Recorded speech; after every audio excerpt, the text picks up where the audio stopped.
ছোটকাল থেকে আমি দেখেছি যে আম্মু এই ধরনের জিনিসে যথেষ্ট ডিপেন্ড করতো। মামিরা খালারাও আমাকে অনেক কিছু ভাঙিয়ে এনে দিত ইউজ করার জন্য। তো আমি দেখলাম যে বাজার থেকে কেনা নারিকেল তেলের চেয়ে আমার খালা যে তেলটা বানায় দেয় সেটাতে আমার চুলটা বেশি ভালো সুন্দর থাকে। এই থেকেই আমার মনে হলো যে আচ্ছা আমি এটা নিয়ে একটু কাজ করি, দেখি কেমন কি হচ্ছে। আমি যখন স্কুলে পড়ি তখন হচ্ছে আমার স্কিন প্রবলেম শুরু হলো বেশ কিছু। তো তখন আমি দুইটা জিনিস করেছিলাম, আমি হলুদ ইউজ করেছিলাম আর নিমের পানি দিয়ে গোসল করতাম। এটা আম্মু বলে দিয়েছিল, আম্মু বাবা দুজনেই। তো ওইটা করার পর দেখলাম যে আমার প্রবলেমগুলো সলভ হয়ে গেল। এরপর থেকে আমি আসলে এই প্রাকৃতিক জিনিসগুলোর উপরে কাইন্ড অফ ডিপেন্ড করা শুরু করলাম। এরপর দেখা গেল যে আমার জন্য পার্সোনালি প্রাকৃতিক জিনিসগুলো বেশি স্যুট করতেছে, কিন্তু কেমিক্যালের জিনিসগুলো তো আমি জানি না কি কেমিক্যাল আছে, কোনটা আমাকে স্যুট করবে করবে না, সেই জন্য ওটা স্যুট করতেছে না বা আমি একটু অ্যাভয়েড করতেছি। তো সেখান থেকেই এই যাত্রাটা শুরু, আগ্রহটা শুরু।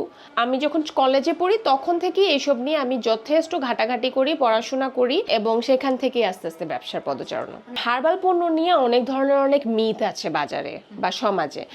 কেউ কেউ মনে করে ইউজ করলে সাথে সাথে সব খুব সুন্দর হয়ে যাবে, কেউ কেউ মনে করে আরে হার্বাল পণ্যতে কিচ্ছু হবে না। সবচেয়ে মজার একটা পয়েন্ট হচ্ছে যে এই জিনিসগুলো খুব স্পেসিফিক ভাবে ইউজ করতে হবে এমন না। যেমন আমাদের নতুন একটা পণ্য এসেছে ইউক্যালিপটাস অয়েল।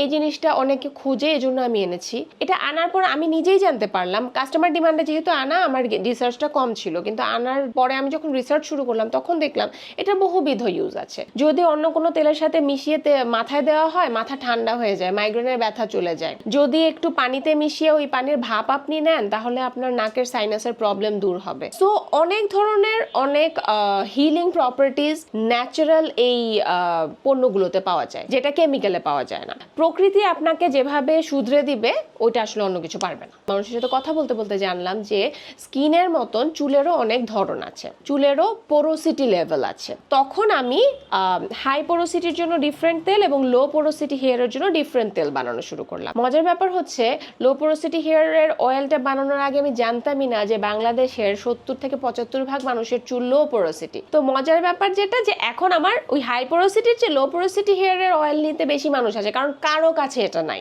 আলাদা করে লো পোরোসিটির জন্য কেউ তেল বানাচ্ছে না, সো আমি ওটা বানাচ্ছি, যে কোনো মানুষ আসছে নিতে। পোরোসিটি মানে হচ্ছে গিয়ে আমাদের ত্বকে যেমন লোমকূপ আছে, সেম ভাবে আমাদের চুলেরও লোমকূপের মতন আছে, ওইটাকে বলে কিউটিকল। ওই কিউটিকল গুলো লো পোরোসিটি হেয়ারে অনেক ক্ষুদ্র হয়, যার কারণে ওটার ভিতরে তেলের বা যে কোনো প্রোডাক্টের নারিশমেন্টটা অ্যাবজর্ব হয় না। না হওয়ার কারণে পুষ্টি পায় না, পুষে না পাওয়ার কারণে চুল আস্তে আস্তে ড্যামেজ হয়ে যায়। তো লো পোরোসিটি হেয়ার আপনি কিভাবে বুঝবেন? আপনি পানিতে একটা দুইটা চুল ছেড়ে দিবেন, নাড়া দিবেন না। যখন ভেসে থাকবে ওইটা লো পোরোসিটি, মাঝে থাকলে মিডিয়াম পোরোসিটি এবং পুরোপুরি ডুবে গেলে হাই পোরোসিটি। হাই পোরোসিটি হেয়ারের কিউটিকলগুলো বড় হয়, যার কারণে যে কোনো প্রোডাক্ট খুব তাড়াতাড়ি শোষণ করতে পারে এবং হাই পোরোসিটি হেয়ারের ড্যামেজটা একটু কম হয়।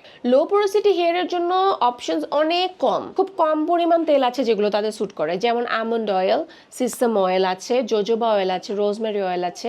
এবং আমি যেটা করেছি এই 4টা অয়েলের মিশেলে একটা আলাদা তেল বানিয়েছি, যেই তেলটা লো পোরোসিটি হেয়ারের জন্য আলাদাভাবে ব্যবহার করি। আমার প্রতিটা তেল একজন এ গ্রেড ফার্মাসিস্ট দ্বারা নিরীক্ষিত হয়ে দেন বাজারে ছাড়া হচ্ছে। সো আমার ফর্মুলাগুলো আগে আমার ফার্মাসিস্ট চেক করেন, তারপরে আমি ওটাকে পাবলিশ করি। তো এই তেলগুলোতে আমি যে আইটেমগুলো ইউজ করছি, ইনগ্রেডিয়েন্টসগুলো ইউজ করছি, সবগুলো আমি নিজে ভাঙিয়ে নিয়ে আসি।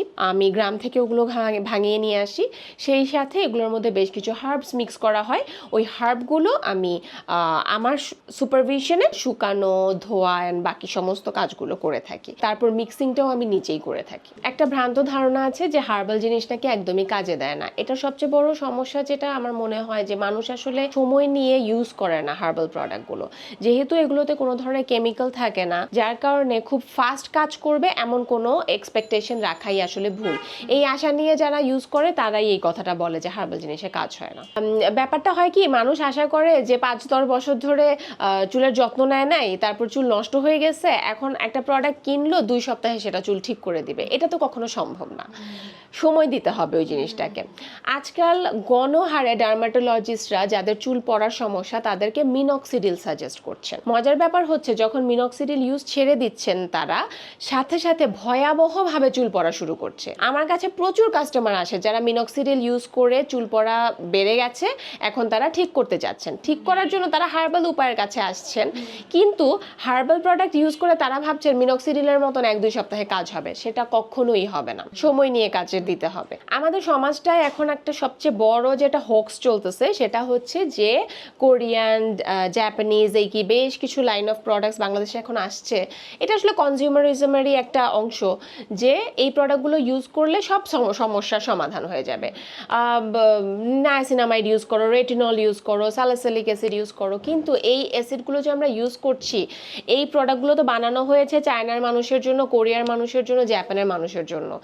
সেই প্রোডাক্ট ইউজ করলে আমি যদি বাংলাদেশে বসে চিন্তা করি আমার স্কিন কোরিয়ান স্কিনের মতন হয়ে যাবে, সেটা তো পসিবল না। আমি বাংলাদেশি, আমার স্কিন ব্রাউন, আমার দেশের সবচেয়ে সাদা মানুষটার মধ্যেও ব্রাউনের ছাপ থাকবে, এটাই স্বাভাবিক। তো এই ব্রাউন চামড়াটাকে কেন আমার সাদা করতে হবে? তার চেয়ে বরং আমার উচিত আমার বাংলাদেশে যে আইটেমগুলো অ্যাভেলেবল, বাঙালিরা যা ইউজ করে যুগের পর যুগ সুন্দর হয়ে আসছেন, নিজের যত্ন নিয়ে আসছেন, সেটার উপর ডিপেন্ড করি, সেটা ইউজ করে নিজেকে সুন্দর রাখার চেষ্টা করি।